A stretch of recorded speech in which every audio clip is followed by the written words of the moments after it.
Very busy news morning on this Thursday. Lots of live events to get to, and we have just learned moments ago New York City Mayor Eric Adams' federal indictment has been unsealed. He is now charged with accepting bribes and legal campaign contributions from Turkish foreign sources. We had anticipated a press conference from him. It sounds like that may be happening sooner than we thought, possibly within the hour of responding to these allegations and the indictment now being unsealed. It comes as the FBI searched his mansion in New York this morning. Agents took his phone. Mayor Adams' administration has been involved in several federal investigations. This has been going on for a year or so now. We've seen some top officials resign as a result. This is the first time a New York City mayor is facing criminal charges while in office. Prosecutors say Adams abused the city's campaign finance small donation match program, and they say he solicited and demanded bribes, including luxury travel arrangements from the Turkish consulate in Manhattan. We've got some video as well from early this morning. This is the FBI and the NYPD at the mayoral mansion, reportedly serving a subpoena for Mayor Adams to appear in federal court. Ahead of the charges going public, Adams says he is innocent. These charges will be entirely false, based on lies.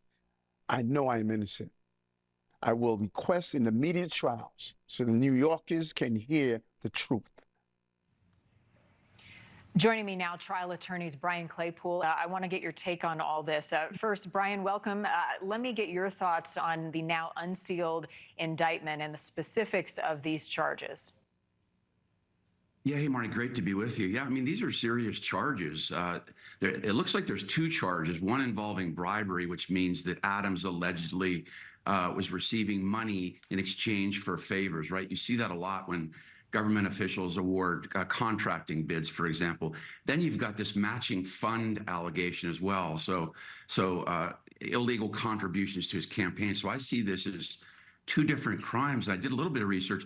If this is a bribery charge in the second degree, for example, so that's in an amount above $10,000, and Adams is convicted, that's up to 7 years in jail. So it's a serious crime. And look, like you said, investigators did a lot of investigating, a lot of search warrants for phones, business records, banking records. And these are the type of charges, Marnie, that can be proven up through tangible evidence. That's why I'd be a little bit worried if I was Adams. For example, bank records showing money received from possibly Turkish officials. So it's going to be a hard haul upstream for him if these charges are supported by documentation. I mean, these federal prosecutors are not going to bring a charge, especially against a mayor of the biggest city in the country, unless they have some hard, tangible evidence. These crimes, quite frankly, Marnie, are not hard to prove because of what Mercedes said.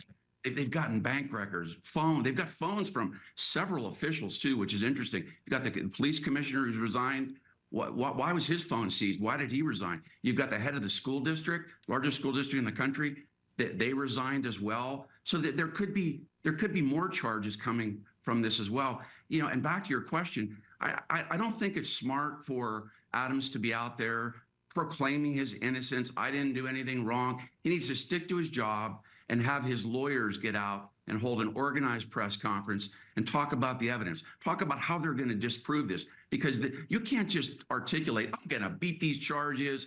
This is a bunch of garbage. I mean, you've got to talk about records that they've seized and messages. And why did you travel to Turkey, for example, 7 times? How are you going to explain that? Focus on your defense. Let your lawyers do a streamlined press conference and get your nose back at your job. Brian, is there anything that Mayor Adams could say here in the next few moments that could potentially even worsen his case, dig a deeper hole?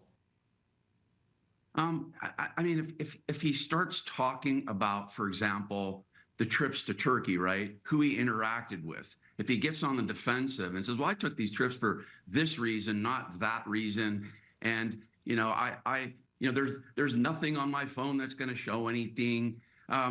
You know, he could dig his grave deeper by possibly, you know, implicating others as well. And Marnie, I really believe this isn't the end, because I don't think you see this widespread. All right, Brian, I'm going to jump in here. It looks like Mayor Adams is coming to the podium. Let's listen in.